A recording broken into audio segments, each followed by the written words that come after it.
अगर आप बेसिकली ध्यान दीजिएगा तो यहाँ पर हमसे सवाल में ये कहा गया है कि एक हमारे पास हिंज है, उससे बेसिकली एक लगा हुआ है basically string of length L और उसके एक एंड पर आपके पास एक बॉडी है ऑफ मास m, उसको हम लोगों ने under root of the 7gl/2 speed दिया है। तो हमें बताना है basically calculate the H max, हमें बताना है basically calculate the H max. तो मोशन ये होगा कि जाएगा जाएगा जाएगा जाएगा और वर्टिकल के साथ जब 60 डिग्री के एंगल पर होगा उस पॉइंट पर स्ट्रिंग में टेंशन जीरो हो जाएगा लेकिन स्पीड रहेगा, तो फिर उसके बाद मोशन आ जाएगा आपके पास प्रोजेक्टाइल मोशन। बस तो वर्क एनर्जी थ्योरम और सर्कुलर मोशन का हम लोग बेसिकली एनएलएम का इक्वेशन लिखेंगे simple.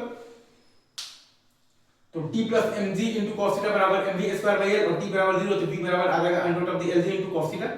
t plus mg cos theta बराबर mv स्क्वायर बाई एल और t बराबर 0 तो v बराबर under root of the lg into cos theta. And then comes the wait part work energy theorem.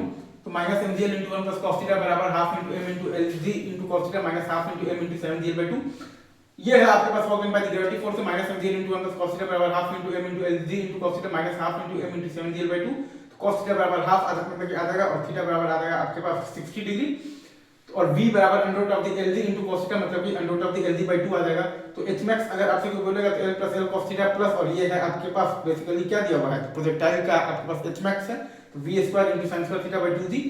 तो h max बराबर l plus l/2 plus lg/2 into 1 minus 1/4 into नीचे में है आपके पास 2g। तो h max है आपके पास l प्लस l/2 प्लस है आपके पास 3l/16।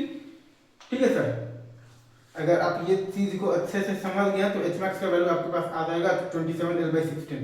h max का वैल्यू आपके पास आ जाएगा 27l/16। आसान सवाल है, बस सर्कुलर मोशन और प्रोजेक्टाइल मोशन का ध्यान दीजिए। ठीक है।